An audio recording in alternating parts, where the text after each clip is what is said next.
Welcome, everybody, to Limited Level Ups. I'm Alex, and this week's episode is the Phyrexia All Will Be One State of the Format Address episode. If you haven't joined us before for one of these types of episodes, you're in for a treat. So, on these State of the Format episodes, my goal is to rattle off as much about the format as I know to help you start winning more.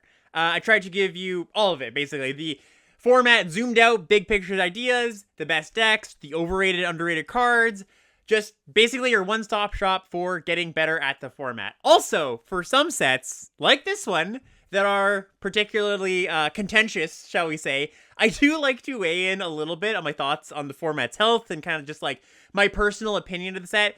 That's something that a lot of folks have asked me about this week, so I thought I'd use some of the time today just to weigh in on that. For some context, I've done 18 drafts so far with a 64% win rate as of recording. And while I haven't gotten a chance to play literally every archetype and card, I feel pretty comfortable just jumping into a draft and being confident that I'll end up on my feet at the end of it, basically. And of course, hoping to pass some of that confidence along to everybody watching and listening. Before we jump into that, of course, gotta shout out the Patreon, patreon.com/limitedlevelups. That's the place you can go if you want to support the show. And I do just want to say, seeing as it's the beginning of a set, I think it's one of the best times to head on over there, check out the reward tiers. If you like what's happening on the show, if you feel like you've learned something, you've gotten better, maybe you're winning a bit more, there's a lot of reward tiers over there that are really good value for getting you better at Limited Magic if you want to take that extra step, either coaching or deck tech, draft log reviews, all that stuff. Basically, all of my day for the past few days has been coaching and doing draft log reviews and videos, and I've just been really, really deep into that stuff. I love that stuff, and if you want to be part of that, go check out the Patreon. I really would recommend it. And without further ado, let's jump in. Before we get into all of the strictly strategic parts of this episode, like I said, I did want to give some thoughts about this set overall, and thankfully, a lot of those thoughts do touch on strategic aspects of the format. This isn't going to be just like a 15-minute opinion piece about Phyrexia All Be One.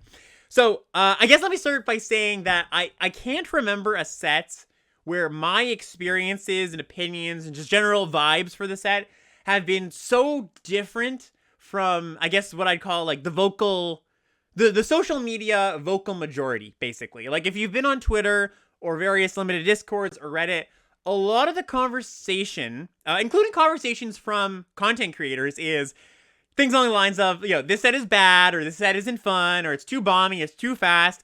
Not many raving reviews for the first impressions of this set from a lot of folks.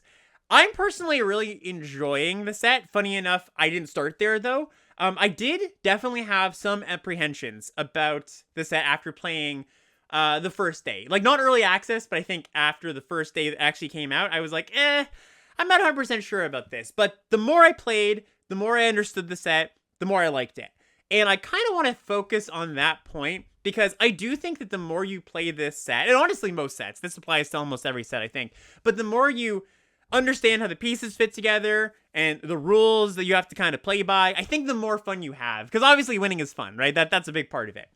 And I don't think I'm alone in that trajectory of like being like, not sure, and then slowly coming up on it. I've seen many content creators say the same things, even the ones that were, previously kind of like, kind of iffy about it. I know Ben and Ethan from Lords Unlimited, their first episode kind of expressed some of the similar apprehensions, and I've just seen both of them been posting on Twitter, seem to have a blast with the set, a lot to discover.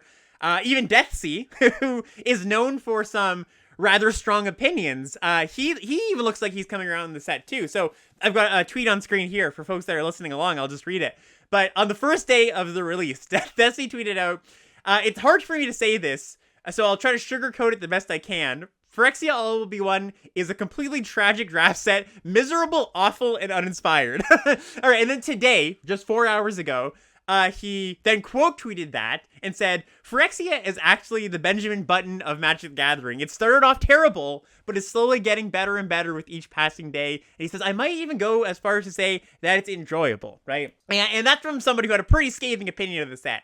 And, I just think that's like a good example of what generally, like I said, my trajectory, a lot of people's other trajectory, in a way, I'm kind of trying to sell the idea here that this set is a good set.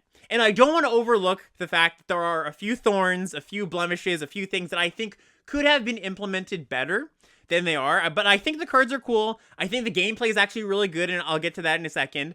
And I want to be clear that I'm not trying to sell this idea that the set is awesome and fun to anybody who's just totally off the set, right? I think if you've played it a few times and it really wasn't for you, you weren't having fun, the cards don't speak to you, I never want to come across as trying to say you're not allowed to dislike something, like you're just looking at it at the wrong point of view. That's not my point at all, right? I think there's definitely going to be a percentage of players that just, the set's not for them, 100%.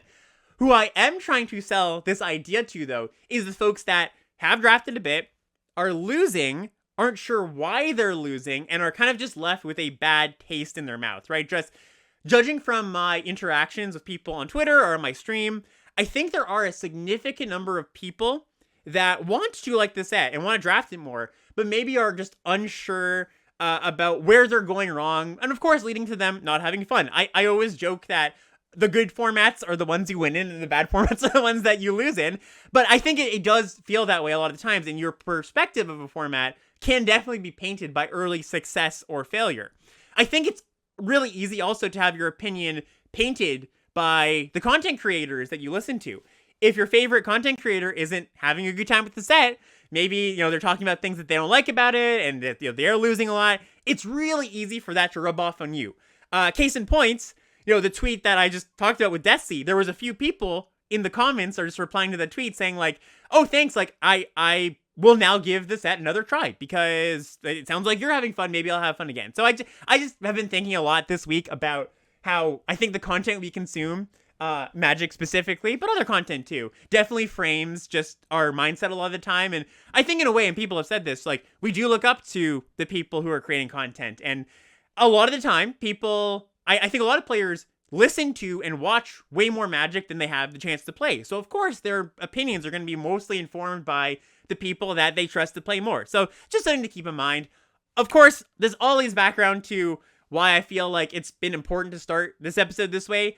Having a bit of a meta discussion, just basically to spread a bit of positivity to those looking for it. Okay, so enough with the generalities. Let's get to some of the format features that folks have been citing as flaws. One of the big ones, of course, is I think people are saying that the format is too fast, very fast format. And while I think this format is a fast one and it's a proactive one, I don't think it's blistering. And I also think it artificially feels faster than it actually is if you're not playing the right cards and you're not kind of adhering to the rules of engagement of the format. Like, you do have to keep pace at every point of the game. You have to make sure you're playing a 2-drop, you have interaction, like, you want to be step for step with your opponent as often as you can. But something that's true about this format, and is often true about faster formats, is that once both players come to the table playing, maybe a 1-drop, maybe a 2-drop, and they've kind of like kept pace for pace, step for step with each other, the games tend to they do slow down because, nobody's just like running over somebody, nobody's snowballing. And with that being said, the games do end up playing out a little bit longer. And I felt my games have been longer than most people's games that they've been saying, I'm just dying on turn 5. I've been feeling that when my games in, High Mythic, where both players are kind of adhering to the rules of the format, I think they do go a little bit longer. And of course, there are going to be things that, games that you do get run over. I don't think that's the majority of the games in this format, though, at least from my experience. When I think about what makes a fast format, there's a few things that push formats to be fast, and most of those things involve non-interactive gameplay in some way. Either you can't remove things, you can't block. The big one, I always give this as a reference, but Gustwalker, which is a 2-mana 2/2 from Amonkhet, one of the fastest sets of all time, that you could exert to give it +1/+1 in flying. And basically, the format was full of 2-drops that just were almost impossible to block. They'd get flying, or they'd get bigger, they'd turn to 3/3s on attack. And that was a format that I couldn't argue wasn't fast, because it definitely was. You just couldn't block so much of the time. And when a format is fast, it's often because ships are passing in the night. You're attacking your opponent. They're attacking you back. You can't really block. Blocking's not an option, right? Back then, there was the joke that, like, in Amonkhet and Ixalan, which were kind of two back-to-back fast sets, blocking was a banned mechanic. You just couldn't do it. And that is partially because there's a lot of creatures in some sets that just naturally do not get, or are very difficult to block. I think that in this set, there's some of those, but it's not littered with those kind of cards at all. A lot of the creatures do need to have some help to get in. They aren't naturally awesome attackers. Another thing that can push a fast format is awesome combat tricks, right? Something like Majestic Metamorphosis from Streets of New Capenna, which turns something into a 4/4 and you drew a card. Specifically cards like this that draw you a card on top of your combat trick, that's really, really punishing because sometimes you just go, okay, you have a trick, I block, the exchange happens, you kill my creature, we carry on. The punishing part about drawing a card on your combat trick is they're up a card at that point, so you just say to yourself, well, if they've got this really punishing combat trick, I can't block, right? And then one more thing that pushes towards the fast format is bad removal. Just when removal is clunky, you can't, when blocking's not an option, you at least want the option to reach out and kill something, and when your removal is sometimes like 4 or 5 mana, that's not going to happen very often, right? In this set, so there are a few cards that do have that, so a few creatures that have that quality of, yeah, this is just going to be really difficult to block no matter what. Something like Evolving Adaptive, which is just one of the best uncommons. This is the one single green 0/0 that enters the battlefield with an oil counter on it, and every time you cast a creature that is larger, either on power or toughness, it gets another oil counter and starts to grow. It also gets +1/+1 for each oil counter, if I didn't say that. So this is a card that, yeah, it gets out of hand really, really quickly, comes down on turn 1, but that's kind of like, I was scouring the sets, for example, of these kind of cards that are just, like, naturally difficult to block, and there's actually not a ton of them. There's something like Duelist of Deep Faith, which is the common 1 and a white 2/2 Toxic 1, as long as it's your turn and has first strike. That card reads as kind of one of those cards, but then you realize, hey, like, I can double block this at some point. I can put a 3 toughness creature in front of it. It's not, like, that difficult to block. There's enough things that line up well against it. Combat tricks. Moving on to those. How many combat tricks really punish you for blocking? Well, not a ton. There's Complete Devotion, which is the 1 and a white instant +2/+2. That if the creature had Toxic, draw a card. That one's really good. There's also Blazing Crescendo, which is the red one that gives +3/+1. And then if you you exile the top card of your library until end of turn, you may play that card. This card's not as punishing as something like Majestic Metamorphosis, because sometimes you win the combat with that +1, but often when I use this card, it's to trade up a smaller creature where the creature dies in the process and you get a new card, right? It's kind of more cashing in a smaller creature, helping it attack rather than actually winning a combat. So it's not quite a great analog to like one of those really punishing tricks. There's Free From Flesh, which is the single red mana instant that gives +2/+2, and you put 2 oil counters on something. That can be kind of punishing because it's 1 mana, so your opponent does get a good deal. They go like, hey, tackle my 2-drop, 1 mana trick, win the combat, play another 2-drop. It's not like they spent their whole turn. So there is a few things that do point that direction, but again, the format isn't like littered with them. And then the big thing that I want to point out is the removal's quite good. So even if you have a tough time blocking, or you face some creatures that are kind of difficult to block, or you think that you're putting your opponent on a combat trick that you don't think you can afford to block in a certain spot, there's good cheap interaction in this format, and like quite a lot of it. Like there's Hexgold Slash, the single red mana, deal 2 to any creature, deals 4 to a toxic creature. Planar Disruption, the 1 and a white aura enchantment, enchanted artifact creature or planeswalker can't activate its abilities or attack or block. There's enough interaction where I have felt in my games that it's not just like I play my cards, I attack, and the game ends. When removal is good, that means often that it drags out the game rather than quickens the game. Now, if your opponent has the exact right sequence of creatures and removal, where, they remove your blockers and they get in, yeah, that will you definitely make the game quicker. But on average, I believe that good removal being in both players' decks, means that the games are more interactive and will go a little bit longer on average. And then, as far as blocking, I was talking about in some formats, no blocks allowed is the joke. Blocking's good in this format. Like I mentioned, there are a few things that punish it. I'm not saying like you're never going to get blown out on blocks, but toxic creatures in general, like all the creatures that are toxic, they're not great attackers. Like, Crawling Chorus, which is the single white mana 1/1 with Toxic 1 that dies into a Might, like, that's a good thing on turn 1, but you then need a way to force it through. That first striker that I was talking about, the Duelist, like, again, that does get blanked relatively quickly. So when your opponents need to spend mana and cards to get their cheap things through, that, again, slows down the format. It's not like these cards naturally attack all that well by themselves. The key here, I want to point out, though, is all this stuff I'm talking about will still feel fast if you don't have enough cheap cards in your deck. If you don't have the 2-drops, if you don't have the cheap interaction, of course, you're going to feel like you're getting run over. But you just have to know that those are the priorities in the draft. You got to prioritize like 6, 7 2-drops or 1-drop or cheap interaction spells so that you can play that game that I want to be playing. You can play that interactive game. It's not, if you come to the table with those cards, you actually have a lot of good back and forth. And I've actually found there's a lot of good back and forth in this format, again, if you have those tools. Small sub point here about Toxic. I think another kind of reason that people are kind of, thrown off on this set is that Toxic almost reads like, I've got 10 life points, right? I've only got 10 life. And that's not really how it plays out, right? If you've kind of heard my spiel about how Toxic lines up versus power and toughness, most things with 2 power, for example, will have Toxic 1, so they'll kill you on damage at about the same rate as they'll kill you on Toxic. So most of the time, when you're kind of like, oh, it feels kind of like, I feel very threatened, or I feel kind of scared about these Toxic creatures, they don't actually kill at a rate that is quicker than normal damage. Like, yes, proliferate is a thing.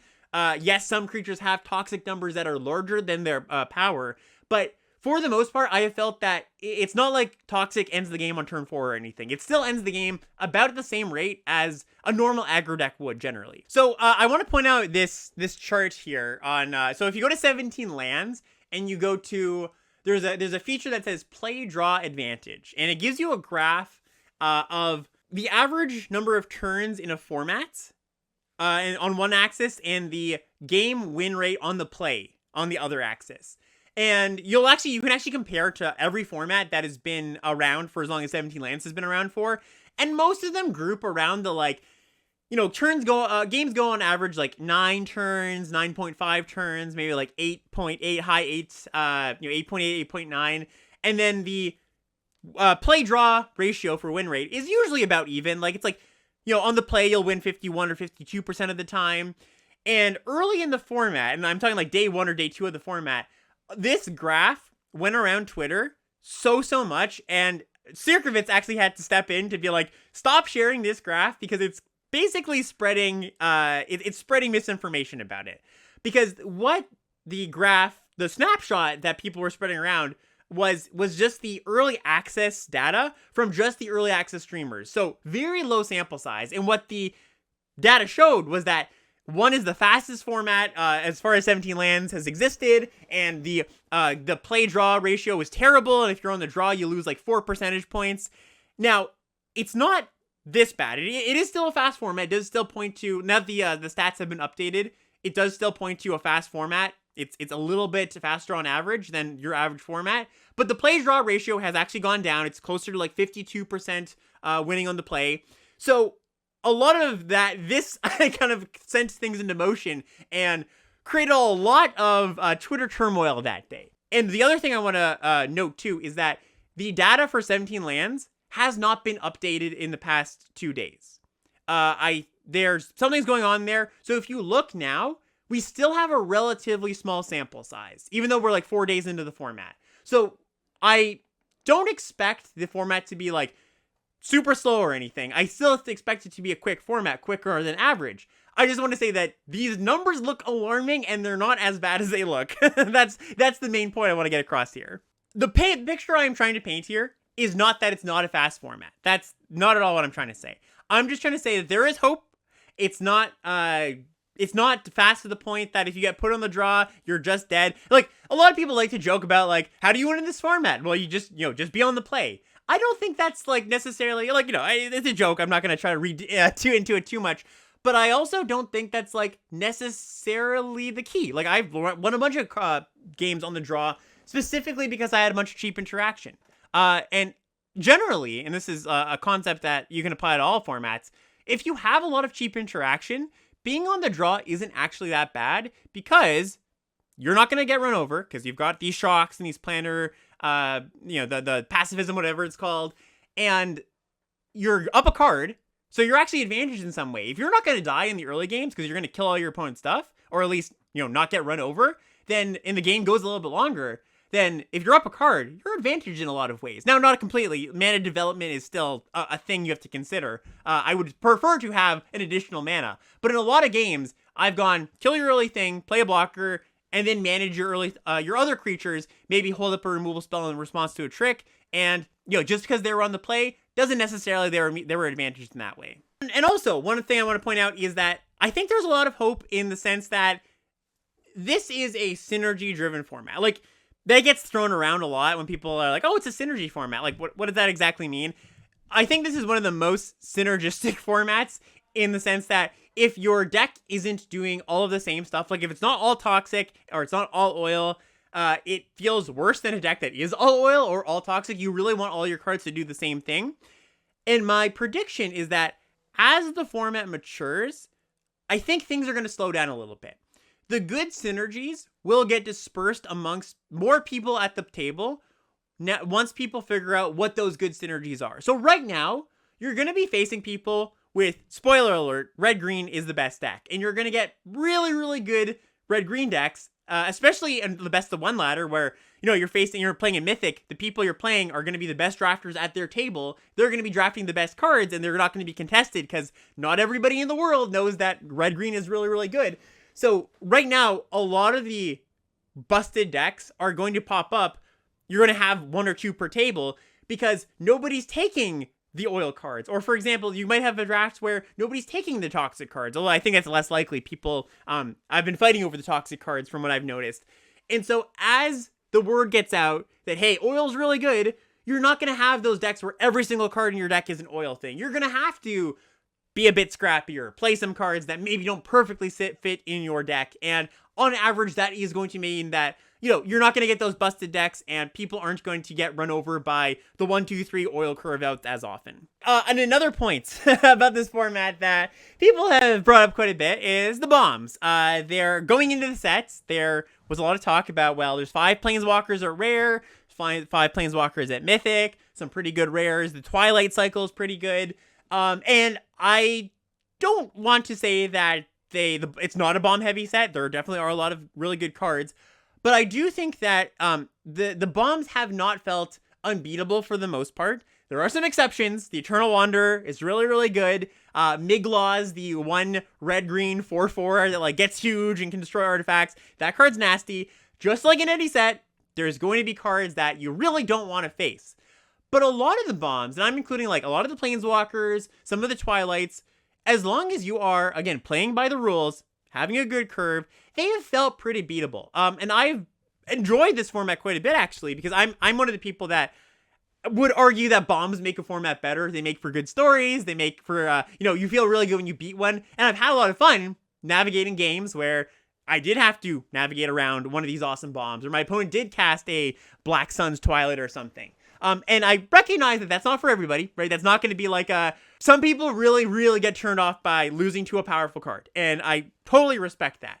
But I would just put out the idea that a lot of these cards are beatable. Again, if you're playing by the rules, if you've got that good curve, that good interaction, most good decks that I've had don't just fold to a bomb. I would contrast this to Crimson Vow, where the bombs there, the magnitude of how good those bombs were and the prevalence of them. That's two things you have to consider. I think that the magnitude of the bombs in this set is pretty high for the bomby bombs, but there's not a ton of them. There's 5 or 4 cards that are really obnoxious. The rest are just merely good. Whereas Crimson Vow, the bombs were high magnitude, the good ones were excellent, and there was a lot of them. Where I did feel that the games came down to the bombs a lot of the time, even when you had a perfectly fine deck that had a good curve and all that kind of stuff. So that's kind of the distinction I would make between the bombs in this set and the bombs in some other bomb heavy sets. Those are the 2 biggest complaints I've heard about the format. I hope that, after talking about it a bit here, you might be a little bit more forgiving, just a little bit of a different perspective. But I do want to touch on a few points that I actually do think aren't great. I think that the best decks, like I mentioned, are all card. They have a bunch of cards that are all doing the same thing. They're all toxic. They're all oil. They're all artifacts. And that leads to the drafting being a little bit on rails. I've talked about like different kinds of synergy in the past, where like strategic synergy is something where like, you know, all your cards are doing one thing in the sense that they're all aggro or they're all controlling or whatever. And then there's mechanical synergy, where that's more of what you'll see in this set, where all of your cards say a certain word and you want all of those. When your deck is strategically sound, all the cards are doing the same thing in, you know, they're all aggro, you don't have like aggro cards and control cards meshing, you can still have interesting draft decisions, because it's like, well, I've got an aggro deck, but maybe I'm aggro deck that is winning with flyers, or maybe I'm winning with combat tricks, or maybe I'm winning with a mass pump spell. In this set, it's kind of just like, well, if you're an aggro deck, a white aggro deck, you're probably toxic. If you're a red aggro deck, you're probably oil. If you're doing the artifact thing, you're really, really incentivized to take a thing that says artifact, even if that thing isn't particularly great. So that is one thing that I could say is a knock against the format. I think the draft is still interesting to me, because there is a puzzle to be solved in what is open at the table. Because if you want all of your cards to do the same thing, well, that means that you have to draft the open lane still. So the way I've been approaching it basically is the first few picks of the draft, I mean, you take the best cards, just like you normally do. And as you get later into the pack, it's really important to note what's open and what's coming to you. Especially on the wheel. Like, if there's good oil cards, great, that's probably what you're supposed to move into. Same thing with the toxic stuff, same thing with, you know, whatever you're supposed to care about. Those are the two big macro things, but there are other things, like artifacts, that you could care about. So that is something to consider, and something that while not all formats are perfect in the draft and the gameplay, usually formats are pretty good in one of them and maybe okay on the other. And I would classify this format as that. Okay in the draft and pretty good in the gameplay. One last thing that I don't think is great about this format is it's not a great playground for folks that like to tinker and chase dreams, right? Like, I think that that Deathsea tweet that I mentioned earlier, I think part of the reason Deathsea mentioned that is Deathsea's very much a dreamer. He's very much like, oh, let's do this cool thing. Let's chase that dream. Let's really, you know, just like go for it. Let's open this sweet rare. That's cool. Let's build around that.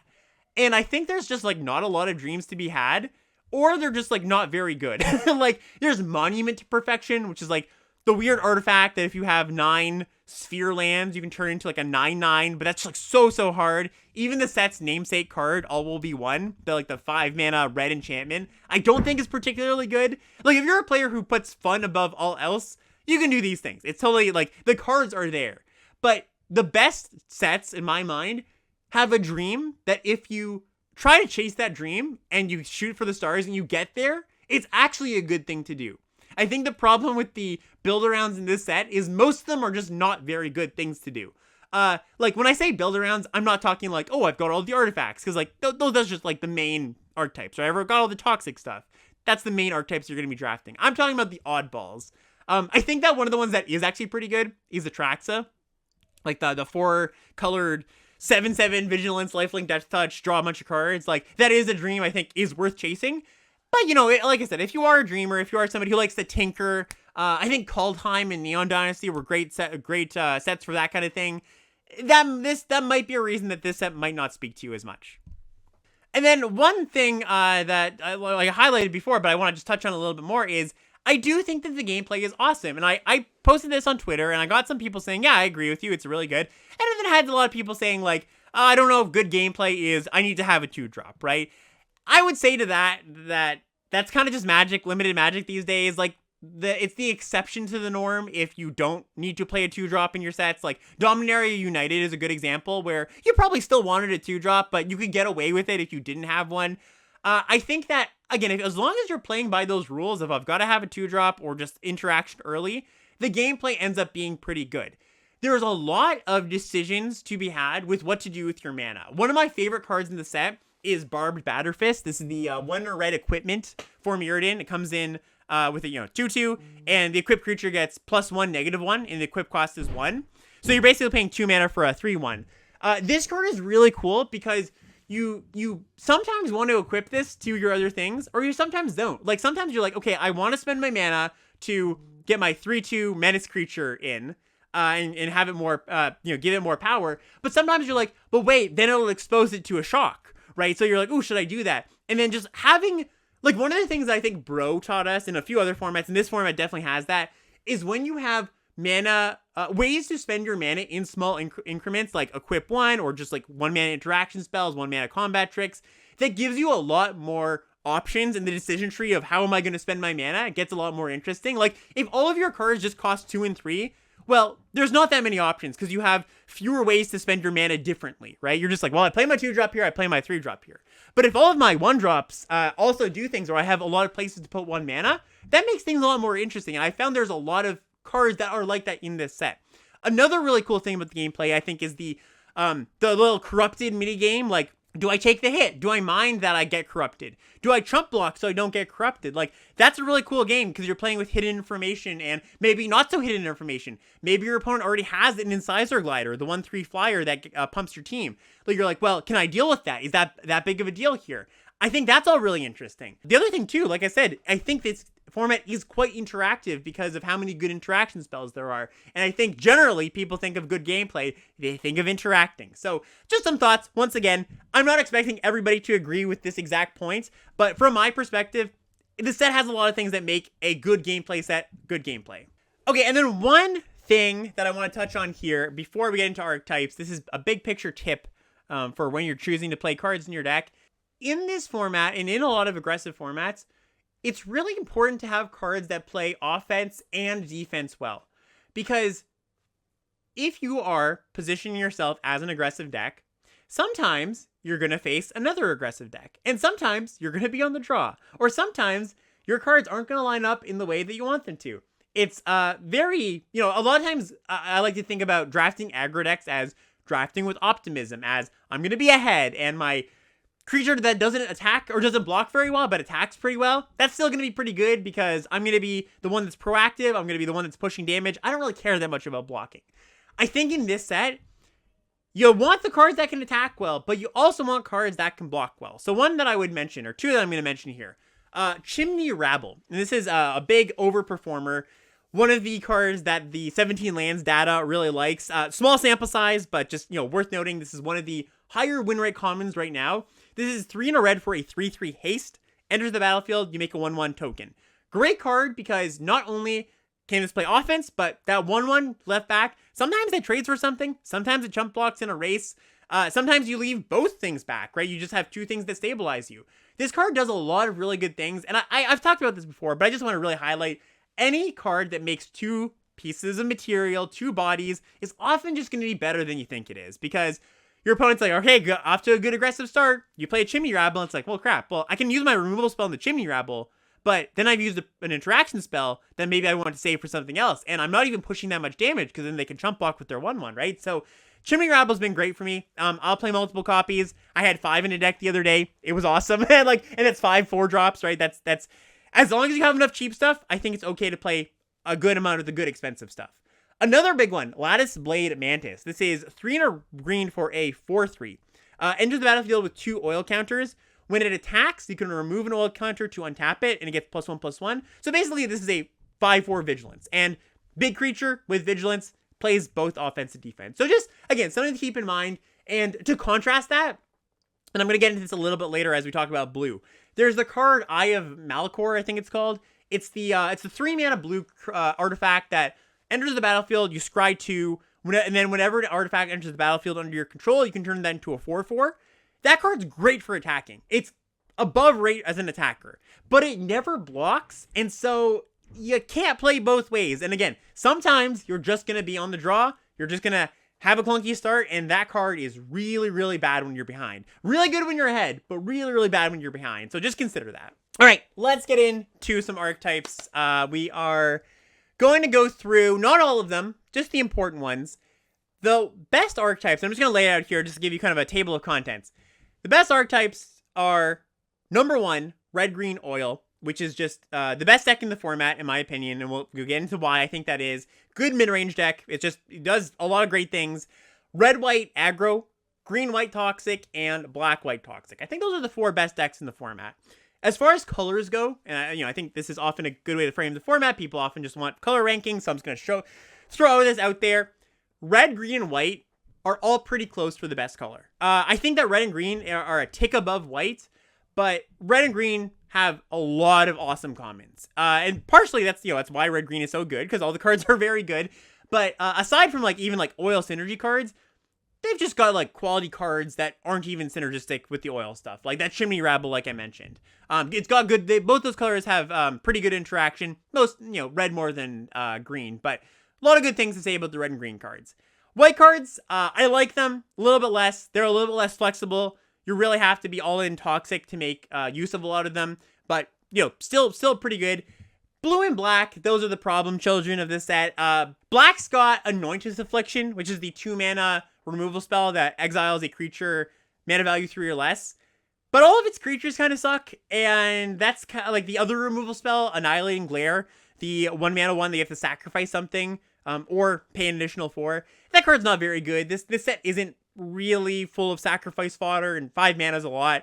So you're not really getting a lot of black. Black's got a few good uncommons, but it's kind of weak. And then you get to blue, which I will, again, get to a little bit more in depth, but blue is really, really bad. I don't think blue is Adventures in the Forgotten Realms bad, or when you point to some sets of like Battle for Zendikar, people often say green in Battle for Zendikar was one of the worst color a color has ever been. I don't think it's quite that level, but there's not a ton of commons I'm very excited about in blue. So just something worth thinking about for framing. There are definitely reasons to get into blue. I'm going to touch on those. There's good blue rares, but most of the commons and most of the uncommons just aren't very good. Okay, so let's start off with the best of the bunch, red, green, oil. So this is, when it comes down to it, I think I would describe it as a mid-range deck. And it can be more aggressive leaning mid-range if you are base red. You start with a lot of red cards, a lot of the cheap red creatures, the good for Mirrodin equipments, or it's more mid-rangey if you start with some of the green cards, right? A little bit slower. A lot of the green cards are still pretty aggressive, but not quite as aggressive as the red ones. And what red-green does extremely well is it plays both ways. Like I mentioned, a lot of its cards are just good at attacking and blocking. I want to call out the gold uncommon here, Cinder/Slash Ravager. 6 mana, 5/5, 4 red-green. Costs 1 less for each permanent you control with oil on it. It has Vigilance. When it enters the battlefield, it deals 1 damage to each creature your opponents control. Card's just excellent. This card is probably the best uncommon, maybe top 3 or something. It's gigantic. It often comes down on turn 4. It often kills multiple things. Really, really just a complete menace. And the headliner for this deck that, we're going to get into here. So what do you want aside from that busted uncommon? Well, honestly, just anything that says oil on it. Most of the things that say oil on it are just pretty good. Sawblade Scamp is an example. This is a single red mana 1/1 haste that whenever you cast a non-creature spell, you can put an oil counter on it. You tap it, deal damage. You have to remove an oil counter, but then you deal damage. Rustvine Cultivator, this is one I want to call out as an overperformer. Single green mana for a 1/2. Tap it to put an oil counter on it. Tap it to remove an oil counter, untap a land. Really good because the 1/2 body for 1 is pretty nice for just getting on board early. And one of the things that is really a high priority in this deck is just anything that says oil. Because if you have all of your creatures just come in with oil or eventually get oil, it makes a lot of your other cards a lot better, or just makes them function more often. There's the Oil Gorger Troll, the 5 mana 3/4 that enters the battlefield, and if you control a creature with an oil counter, or any permanent actually, you draw a card, and you gain 3 life. You always gain 3 life on that. I forgot about that. I was going to lump that in with the if you control an oil thing, but that just happens all the time. If that's always on, you're really happy. If that card just is always, forget about if you control an oil counter, that card would be fantastic. It would be an extremely high pick. It's still a pretty high pick for this deck, or if you have enough oil counters, but I'm just trying to highlight here how good that card is if you can consistently have something with an oil counter on it before. Predation Steward, this is the 2 mana 2/2 that enters the battlefield with 2 counters on it, 2 oil counters, and you can tap it, remove an oil counter, pay 2 and a green to give something +2/+2 until end of turn, activate only as a sorcery. Just a solid card, nice little 2-drop, comes with oil. One of the things too that I'm just listing off some commons here, but a lot of the green or red cards are just good, like I mentioned, and a lot of the time when you have a best deck in the format, it's because The cards themselves are good, and I think that is true for most of the green and red commons, but they also have synergy. And that's kind of what you're getting here. Good cards on rate and also synergy. I want to point out Contagious Vorak. This is the 3-mana 3/3 that ETBs, and you can either take a land from the top 4 of cards to your library or proliferate. Just a really good card. It doesn't need to proliferate to be good. Or sorry, I should say proliferate doesn't have to be a good thing in your deck or a thing that you care about for this card to be good. You're mostly caring about the looks for a land. 3/3 is reasonably large in this format. Drawing a land is nice. So just, one of the best cards. I'm sure this is not a surprise to anybody, but I did just want to call it out as a good card, even though it doesn't necessarily touch oil or have oil itself. And proliferating oil, yeah, it matters sometimes, but it's not a huge impact. Is this still going to be a card you want to prioritize in this deck? Oil Gorger Troll, the card I mentioned earlier, the 5-mana 3 GG 3/4, that's ETBs, gain 3 life, and then if you control a permanent with an oil counter, draw a card. I'll play as many of these as I can get. This card is excellent. I think as long as you have enough cheap stuff, you can play 4 or 5 of these. The nice thing about this card is it catches you up from behind. As long as you think you're not going to die in the early game, you've got, come to the table with those 2 drops and interaction spells. This really helps you grind in those games that, like I was saying, if both players are coming to the table with the 2 drops and the interaction spells, you do want a way to break through, and you do want a way to grind, and Oil Gorger Troll does that really, really well. Another one I want to call out here, Furnace Strider. This is 4 in a red, really underrated card. 4 in a red, 4/5. Enters the battlefield with 2 oil counters. Remove an oil counter from Furnace Strider. Target creature you control gains haste until end of turn. First off, it's a 5-mana 4/5 haste, which is giants and hasty. And also, granting things haste to your other things, that's pretty relevant too. Hits really hard. One of the better commons in the set, and one of the more underrated ones as well. I'm getting this last pick a lot of the time still. I'm sure that's going to change in the next few days, but I did just want to call it out. Also, something to note with this card that I've been gotten by. It's very easy to shortcut in your head. Oh, this has haste. And you go to your combat, and then you're like, uh-oh, I can't stack with it. Make sure you remove the counter before combat, or else you won't get a chance to do it. You won't get a chance to attack with it. So just word of caution on Furnace Strider here. And what makes green red, and especially the green portion of this, really over the top, is it's got some really nasty uncommons. So I mentioned that Evolving Adaptive before, one of the best uncommons in the set. Single green mana for a 0/0, enters the battlefield with an oil counter, and it gets +1/+1 for each oil counter on it. When you have a creature that enters that's bigger than it, it grows. Obviously, this plays well with Proliferate, but also plays really well with all your things that put oil counters on other things. Like, there's Free From Flesh, which is the single red mana combat trick that gives +2/+2 and 2 oil counters. That gives this thing +4/+4, and you keep +2/+2. Those 2 cards in tandem are ridiculously good, and that's just, nothing to say of this card on its own. This card often attacks for 3 or 4 on turn 3. And that's just a great rate for your 1-drop. And even when you draw it later, it grows pretty quickly. It's not like a 1-drop that's dead in the late game. It's going to be a 1-mana 3/3 a decent amount of the time the next time you want to attack with it. So keep your eye out for this. Don't pass this card. It's excellent. Another one that's nuts, oh god, I shouldn't put it that way. I shouldn't phrase it that way. Incubation Sac is really, really awesome and doesn't look great. It's a single green mana for an artifact, a uncommon artifact. Enters the battlefield with 3 oil counters. 4, tap it, remove an oil counter from Incubation Sac, create a 3/3 colorless Phyrexian Golem artifact token, activate only as a sorcery.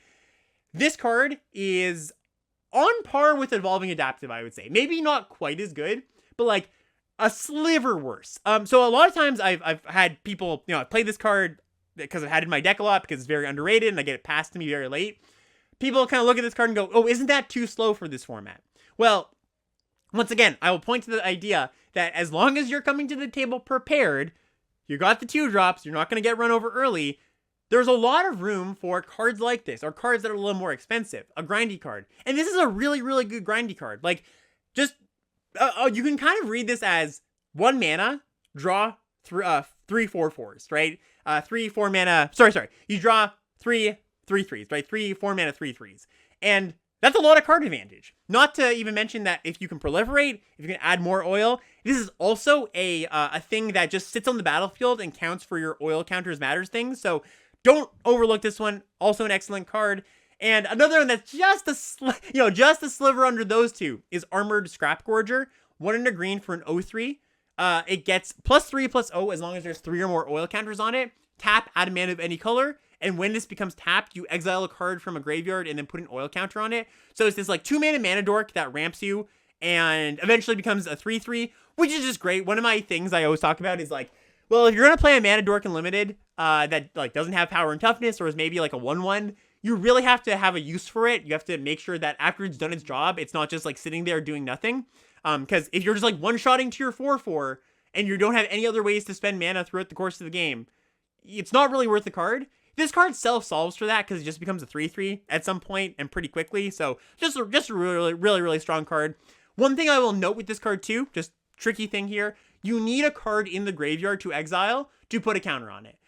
You don't have to have a card in the graveyard to make mana. That just happens naturally. But you're not going to get on your way to growing this card if you don't have a card in the graveyard on the other side. So just something to consider. Oh, also noting, like, I think this is maybe obvious if you played with the card before, but if you tap it for mana twice, the third time you can just attack with it and it'll become a 3/3 because it says when this becomes tapped. So just something to watch out for. And then red's got good uncommons too. Exuberant Fuseling. This is a single red mana for an 0/1 with trample that enters the battlefield with an oil counter on it. It gets +1/+0 for each oil counter. And it also gets an oil counter when a creature or an artifact goes to your graveyard. This thing gets out of hand really quickly. Kind of the same as the Evolving Adaptive. Not quite as potent as it doesn't grow its toughness. But even still, like, if you can get this in twice, like you go attack, they either don't block or maybe you have a combat trick. They take a bunch of damage, and then it then attacks as like a 5-power thing or a 4-power thing. That's pretty nasty. You don't need a lot out of your 1-drop to be happy with it. Like, you don't need to. This doesn't need to run away with the game on its own, right? I think a lot of times people look at this kind of card and like, oh, it just gets blocked. Well, it sits around. You play it on turn 1. It has oil for the cards that care about that, and then it just grows over the course of the game. And maybe even pecks in once or twice before they can block it. So don't look at this card and go, it just die. Like, it just gets blocked. It does get out of hand pretty quickly, and it is just like gonna push a lot of damage, especially once again with Free from Flesh because it gets +2/+2 and an additional +2/+2 sticks around. So just something to think about. Churning Reservoir. So this is a weird one. Single red mana for an artifact, and uncommon. At the beginning of your upkeep, put an oil counter on another target non-token artifact or creature you control. Okay, weird. A lot of qualifiers there.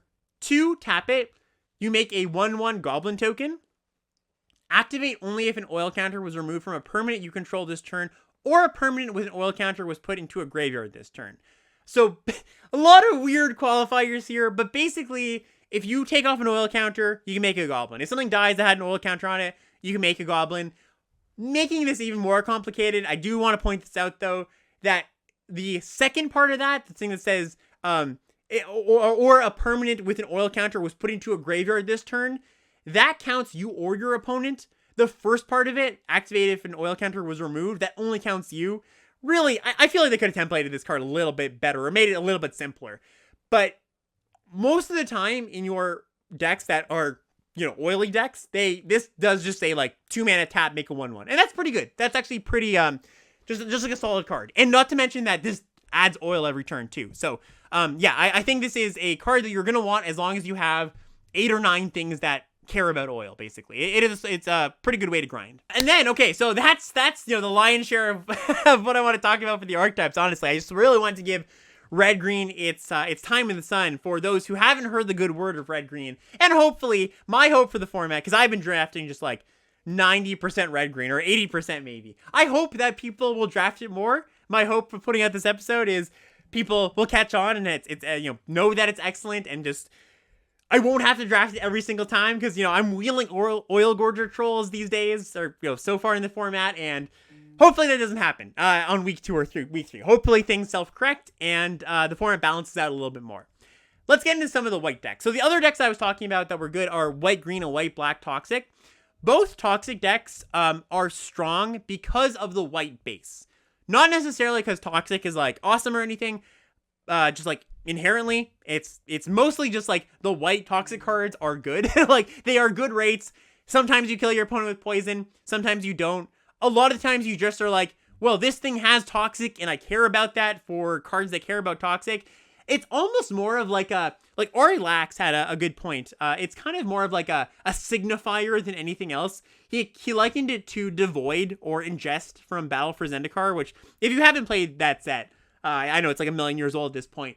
Basically, it was just a mechanic that made you care, or you cared about the mechanic not because of what the card did, but because it had the mechanic. So Devoid, Devoid was the one, right? Devoid is a mechanic that says this thing is colorless.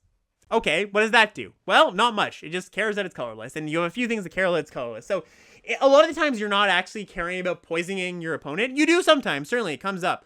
But a lot of times just like, hey, this thing is a toxic creature. I can target it with my Complete Devotion combat trick and draw a card on it. So that's just something to consider. And that white base that I was talking about, Crawling Chorus, the 1-drop that has Toxic 1. Basilica Shepherd, the 5-mana flyer, 3/3, comes with 2 mites.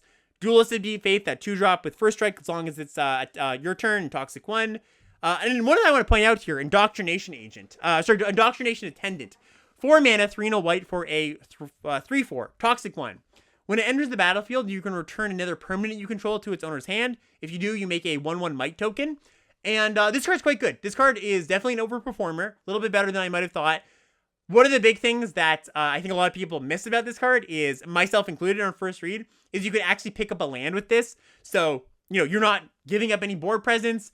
If your curve stops at 4 or 5, you don't mind that. I mean, if it stops at 5 and you have a 5-drop, you might not want to do that. But a lot of times you just go, all right, pick up a land, make a 1/1. That's pretty good. So white's commons just do contribute a lot to this nice, solid base of good white toxic creatures. One thing I want to mention about the toxic decks, you have to be honest with yourself about how consistently you think you can corrupt your opponent.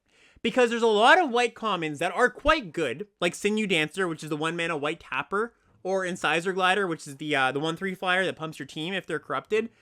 There's been a lot of deck techs that I've done where I've cut these cards because the person with the deck didn't have quite enough toxic creatures to consistently enable this. Because what I found when playing these decks is if you don't have like 9 or 10 toxic creatures, it's pretty difficult to actually get corrupted. Like, I had a deck with like 6 in my first day of playing. I was like, okay, it's like going to be not that difficult, I imagine.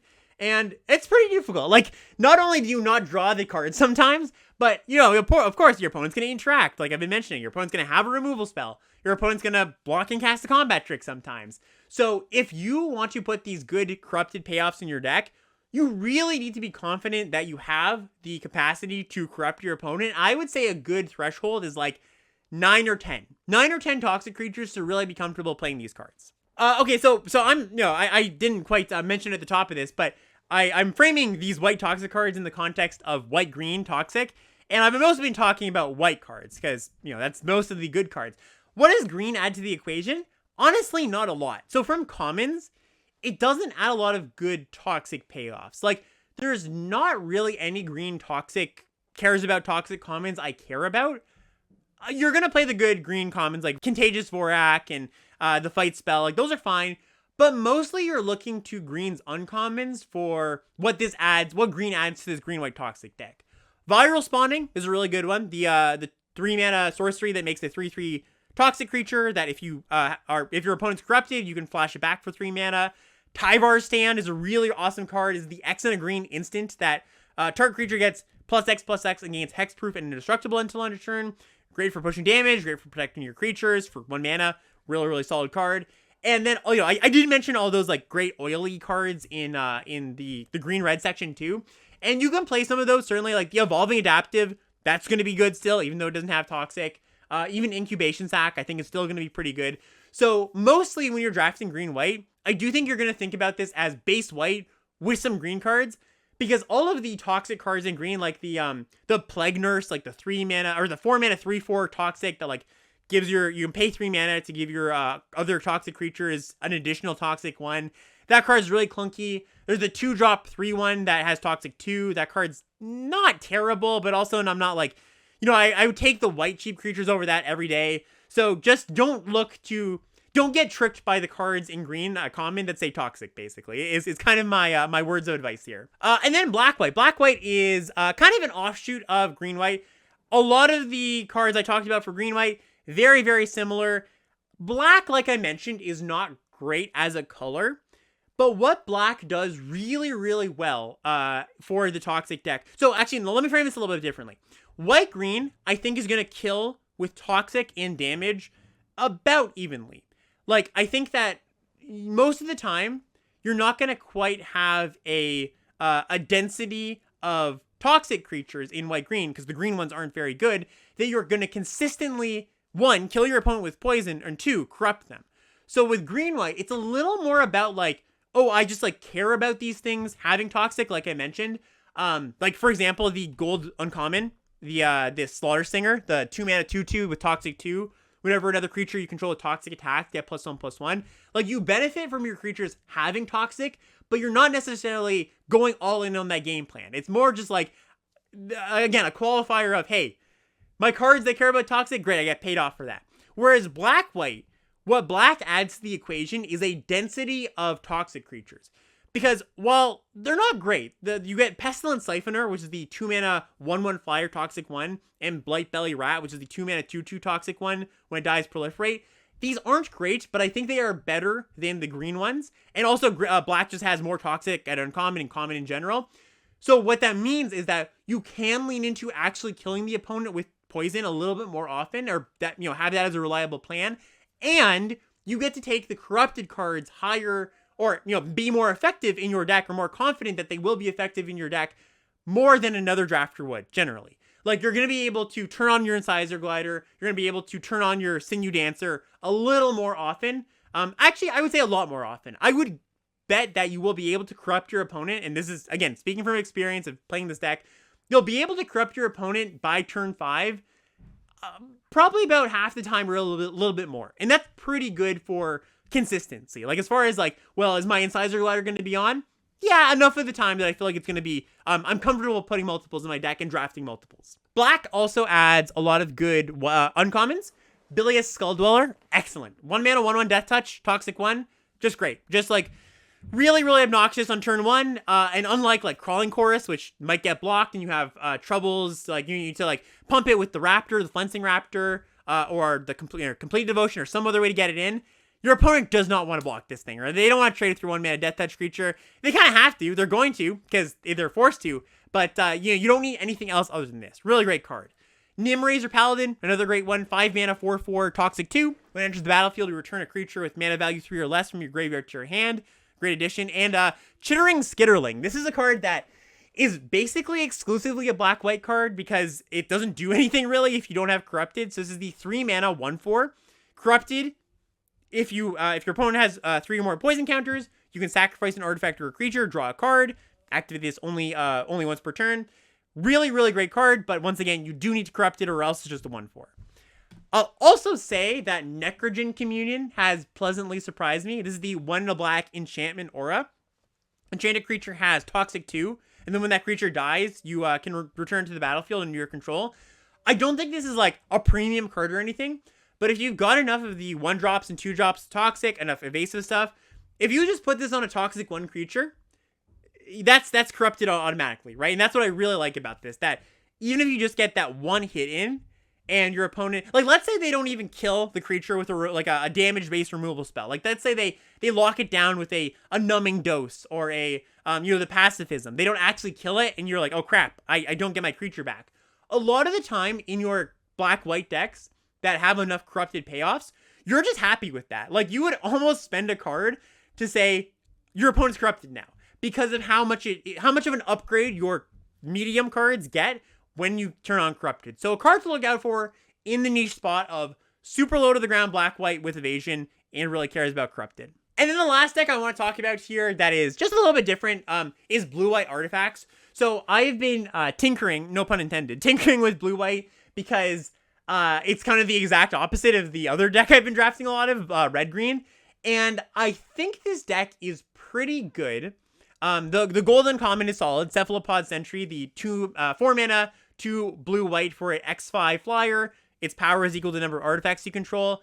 I think the key for this deck is you kind of just have to have everything in your deck say artifact on it. Like, maybe not literally everything, but as much as you can.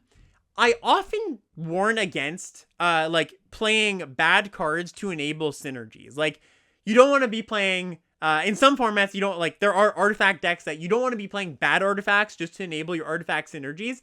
I think that the way that the payoffs for this blue-white artifact deck is set up are such that I'm okay playing some crappier artifacts just to turn on my payoffs, because when the payoffs are on, they're quite good, but when they're off, they're horrendous. So what that means is I'm gonna be a little more okay playing, like, for example, like the 2-mana 1/1 flyer that has vigilance and flying. When it dies, you draw a card. That's a card that isn't very good in this format. Even like when you know I'm talking about needing 2-drops, it doesn't trade with that much. But if you have the good artifact payoffs, Cephalopod Sentry and 2 more I'm going to get to in a second, I think that's kind of the key. And the other key for this deck is be okay playing some of the off-color Skull Bombs just to enable your artifact synergies and then cycle later. So the 2 cards that really matter here for the all-in artifact stuff are Eye of Malcator and Unctus's Retrofitter. So Eye is that artifact, the 2 and a blue artifact, ETB Scry 2. Whenever an artifact enters the battlefield and under your control, this turns into a 4/4 creature. Like I said, this card is not very good on defense.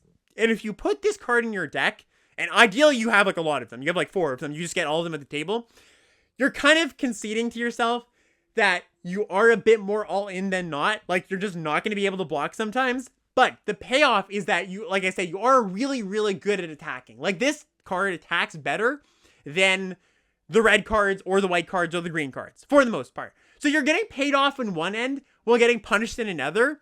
Where that lands, I'm not exactly sure. I definitely have to play a little bit more with it. But I think what I felt is that if you are all in and you've got multiples, it is just worth the payoff. Like, it's just worth that downside of never blocking with it. Unctus's Retrofitter, which is 2 and a blue for an uncommon 2/3 toxic 1, enters the battlefield. Put a when it enters, 1 target artifact you control becomes an artifact creature with base power and toughness 4/4, as long as this is on the battlefield.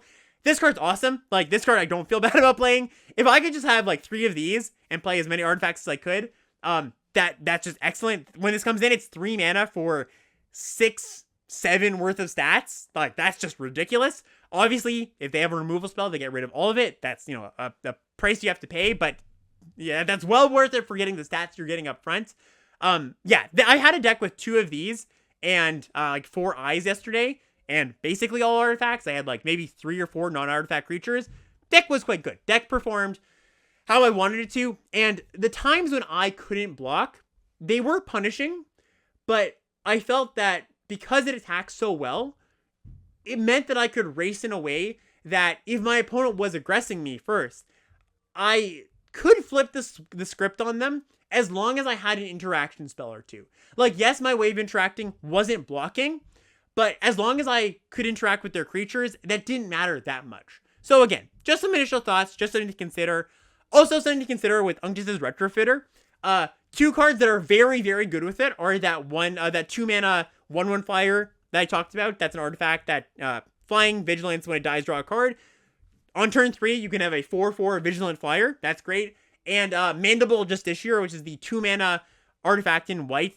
It's a 2-mana 2/1 artifact creature that when another artifact enters the battlefield, you can it gets +1/+1. So turning that into a 4/4 lifelink is also awesome.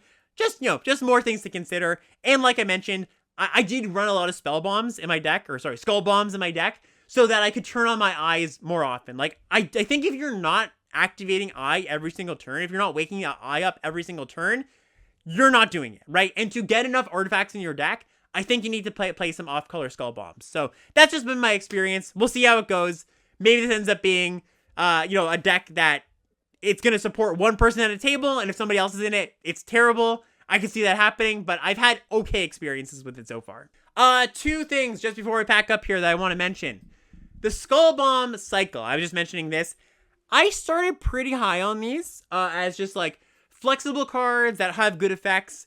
They're not bad, but they're worse than I had anticipated. I think that too much of the time, if you need to or want to cycle these for 1 mana, like, let's just say like you need to hit your land drop. I mean, you got to do what you got to do. But like, I don't think I want to like cut lands and play a bunch of Skull Bombs and be like, oh, I'm a 15 land deck with 3 Skull Bombs. I don't think you want to do that. I don't think you want to be messing with not hitting your land drops. And the effects that these give they range from way too clunky to solid. So like something like the Dross Skull Bomb, which is the black one, 2 and a black. It rebuys a creature from the graveyard. You draw a card. I found that just to be like really, really good for me when my opponent does that. That's never a good sign. The red one that adds oil, I found it to be pretty good, especially when you pair that with the red cards that care about artifacts going to the graveyard. The blue one that bounces something is solid. The white one that jumps something and gives +2/+2, that's solid too. But again, just noting that these are fine cards. I'll play a copy or two. They're not high picks though. You shouldn't take these very highly. You should mostly hope to wield them. And then last point here that I want to bring up is that the sack lands, the cycle of spheres that come in tapped and you can sacrifice for 2 mana to draw a card, also have shifted a little bit lower on my priority list. I basically want like one of these in my deck. I'm never taking them highly. I'm hoping to wield them. I'm never taking these over a good spell. The problem with them, and I started playing like 2 or 3 of them, and I think there's some decks that maybe can do that still, but most of my decks have enough 1-drops that it's punishing enough that I just don't really want this. I think it's better just to be able to curve out. And also, sometimes the tap land, when you need to play your 3-drop to block or whatever, is punishing, right? You really want to play that untapped land to be able to block your opponent, keep pace. Like I've been saying, you need to keep pace every single turn, and you drew a tap land instead of an untapped land. So it's punished me enough that I bumped them down. I think 1 is still fine. I don't think you're going to get punished too much with 1. I would generally advise going past 1 in your deck. And that's going to do it. So, bit of a long episode, and we even have a Q&A to do too. So, if you've got some questions for me, Twitch chat, I'm going to send it to you, of course. Hope this helped you. I hope that everything I said today helped get you a little more acquainted with this format. I hope you feel a little more comfortable going into the drafts. And I also hope that if you weren't so hyped up with this format, maybe you drafted it a few times, I hope I excited you a little bit and gave you, new hope for the format, a little bit more life. But as I said, we're going to throw it to Twitch chat for some Q&A. As always, like I mentioned at the top, if you want to support the podcast, patreon.com/limitedlevelups. That's where you can go. Chat, send those questions to me. Okay, first question. So how do you reconcile the tension of this being a very synergy-driven format, but Chimney Rabble, which is the 4-mana 3/3 haste, comes with a goblin, being excellent? Part of that is that the way I would reconcile it is I would say that even in synergy-driven formats, there are some cards that are just like good enough on rate that you should always take them, or just like look to take them. A good example would be, like I mentioned, even in Green-White Toxic, I think Evolving Adaptive, the 1-drop, is still really, really good. Like, the rate on that card is just excellent, no matter what no matter how you slice it. I think that the Chimney Rabbler, that card is not as obviously like, oh, that's so push, but I remember reading that card for the first time and being like, oh, wow, that's like better than they usually give us for this kind of card. Because like haste on that, like usually they give us 4 mana 3/3 plus a 1/1. And haste is a meaningful upgrade. So I look at that card and I just say, hey, that's like pretty above rate. So I guess it's a matter of identifying the cards that are good no matter what deck you're playing, as long as you're in those colors. Another one I would point to is the Contagious Vorak, the 3/3 that draws you a land. Sam Black noted this, and I noted this too early in the format, that it felt notably non-synergistic when you're playing it in your Toxic deck or your Oil deck. Like, yes, it proliferates if you want it to, but that's not the main mode of the card. You're usually just like 3/3 draw a land. And while that is true, it kind of stands out as a card that doesn't line up, it doesn't have much synergy. It's still just good enough.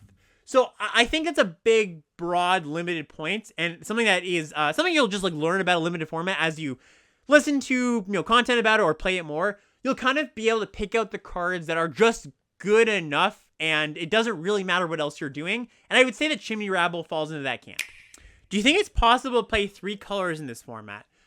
Yes. I wouldn't recommend it very often, but the fixing is there if you want it. And the nice thing is, because the decks are so streamlined, like, you're actually not incentivized to splash very often. So like in Dominaria United, or even in Brothers War, there were a few things that like incentivize you to pick up fixing so you could play more of your good cards. Or, in Dominaria United, it was specifically Domain. Like, multiple people at the table wanted to take lands highly because there were cards that paid you off for it. Same with Brothers War, with the unearthed creatures. Like, people would take fixing relatively highly so you could play some of your off-color unearthed things at some point.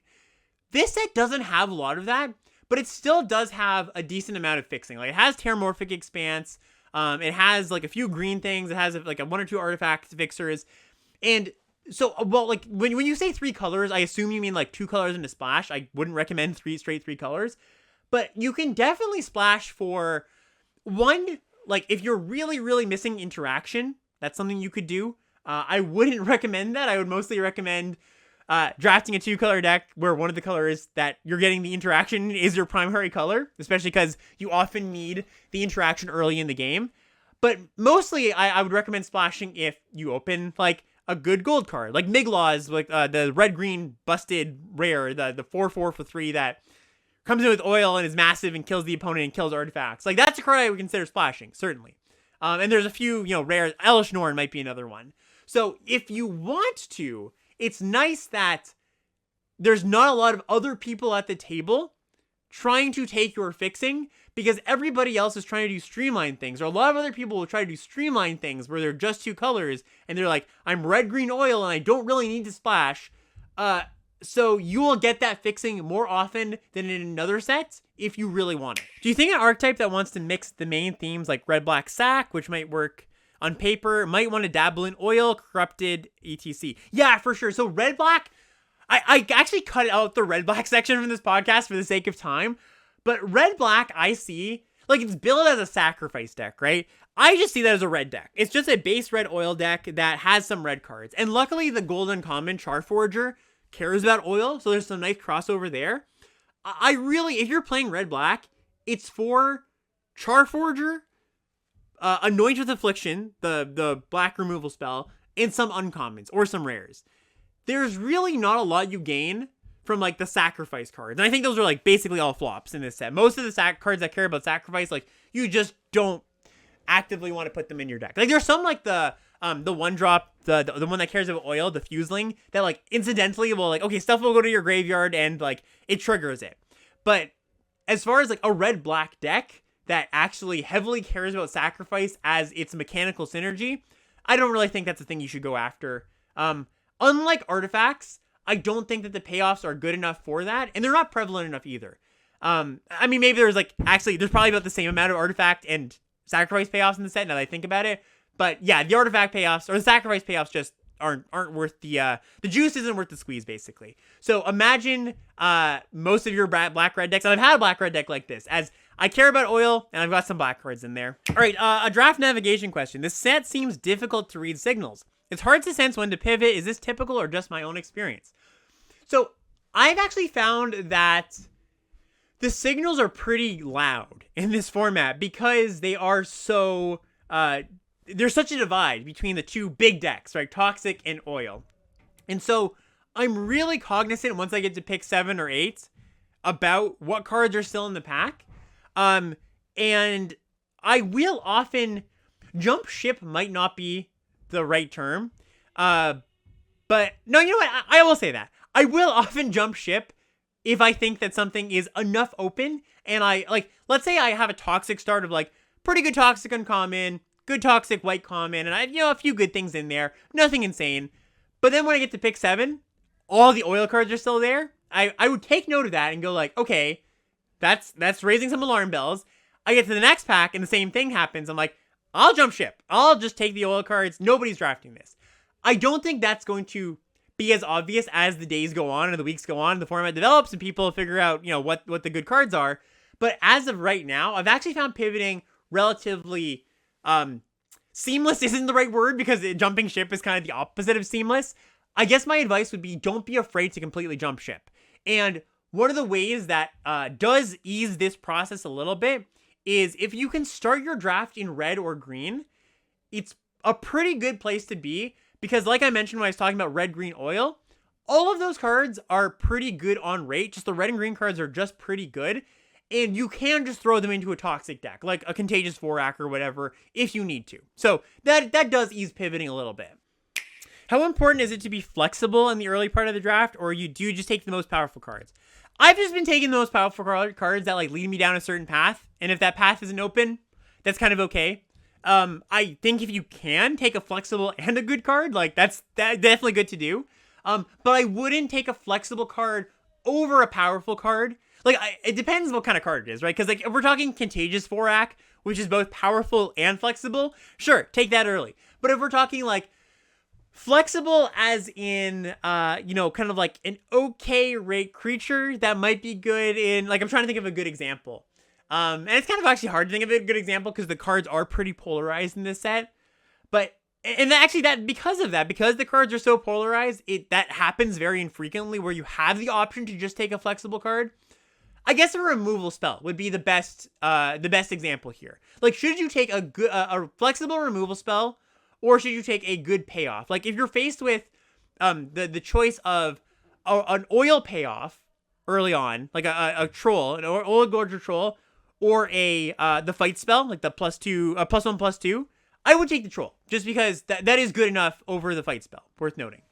I don't often make huge concessions to flexibility early in the draft, but if you feel like your draft is going a little bit off rails in the mid part of pack 1 or pack 2, I would then, like, you can't really tell is Toxic open or is Oil open, I would start taking more flexible cards so I could get a better read on the draft and then be more comfortable moving into the right lane when I have more data points pointing me towards which one of those lanes is open. So kind of a roundabout way of saying, no, just take the powerful cards unless you're very unsure about what's open. Early on, you should just take the synergistic narrow cards, I think. But then, again, be very willing to pivot. So we have a question about Flood here. And there's Flood and Screw are something that comes up a little more often in this set than normal. I think that there is not a great smoothing mechanic. The smoothing mechanic is the lands, like that help you, the sack lands that draw cards when you Flood. But again, I kind of warned against that. One card that I didn't shout out, that I actually regret not talking about, I'm surprised they didn't put it in the slide, is Axiom Engraver. This is the 1 red 1/3 that comes in with 2 oil counters and taps to discard a card and draw a card. That card's great. That card's very good. It looks really junky and clunky, but not only is... Okay, so a 1/3 body in this format for 2 is actually pretty good, not only on offense, but surprisingly... Or sorry, not only on defense, but surprisingly on offense too, because high toughness is good with the red for Mirrodin equipments. Like, you don't mind if your like +1 negative on equipment gets put on your 1/3, because like, turning into a 2/2 makes it a real attacker. Or if you go up to like some of the other ones, some of the uncommons that actually do boost power, high toughness is good for the equipment. And that card coming in with 2 oils, 1/3 is good at blocking in the set because the creatures are pretty small at the 2-drop slot. They're not like 3/3s or anything generally.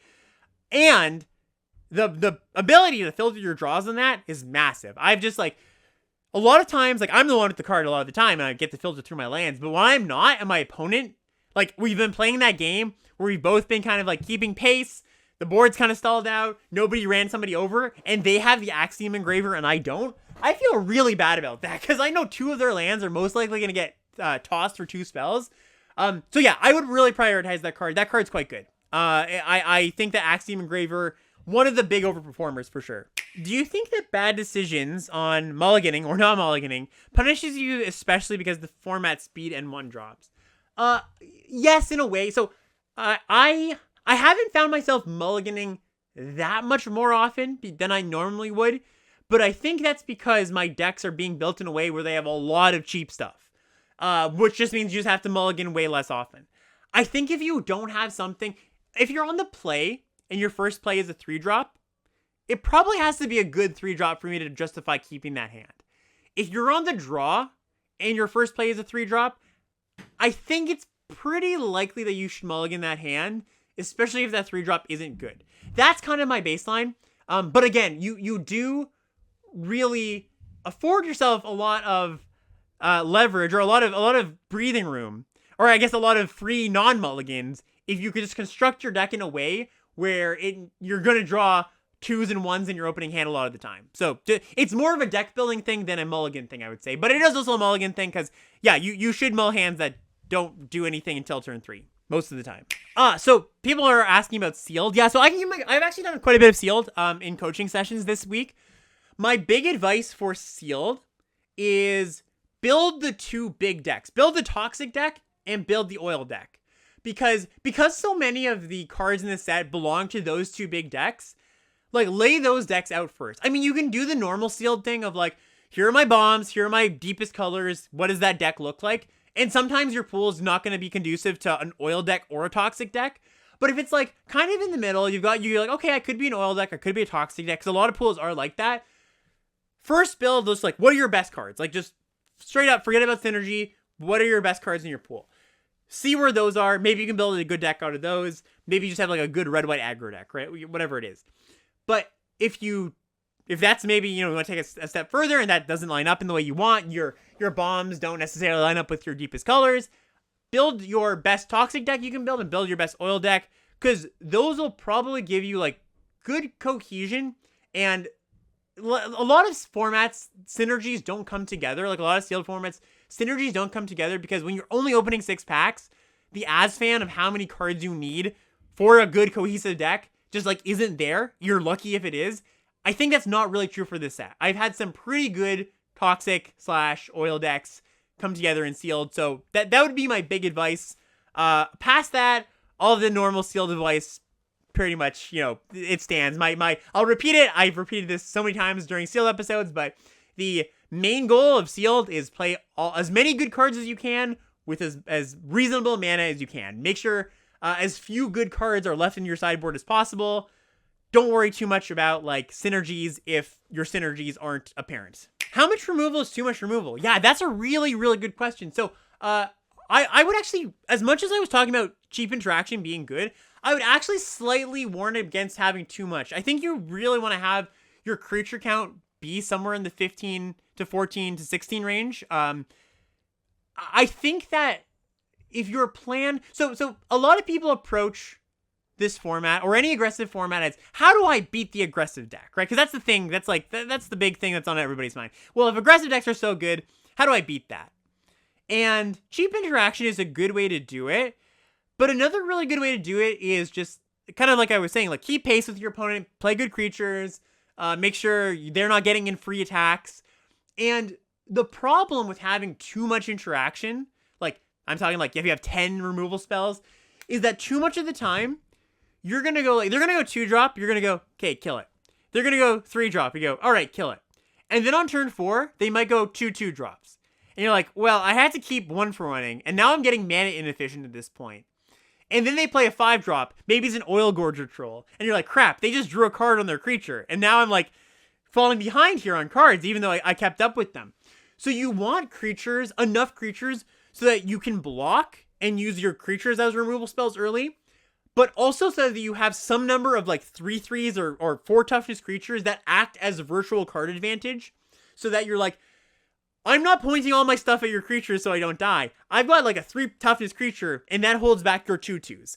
Or at least, like, one of the really good things about that situation is if you have a 3/3 plus a cheap instant speed removal spell, and they have a bunch of 2/2s, you then put them in a position where they have to attack into you, use their trick, and then you can blow them out with the removal spell. So the removal spell is really, really good in that spot where you can leverage it and get a 2-for-1. You don't run into that opportunity if you're not running enough creatures and you have too much removal. All right, I'm going to pack up. Thank you so much, everybody. This was a long episode. Hopefully this gives you enough content for multiple drives to work or, multiple lunches if you're watching this in the background, multiple dog walks. We'll be back next week. Probably, I imagine, a little bit more about this format. Maybe we'll have a guest on in a week or two. But this, like I said, this format, I'm really enjoying. I think once it clicks with you, I think that really improves really ups how much fun you can have with it, because that's what happened to me. So hopefully, I hope for everybody listening and watching that same trajectory is what you experience. And once again, thank you for listening and watching. We'll see you next time on the next episode of Limited Level Ups. Bye, everybody.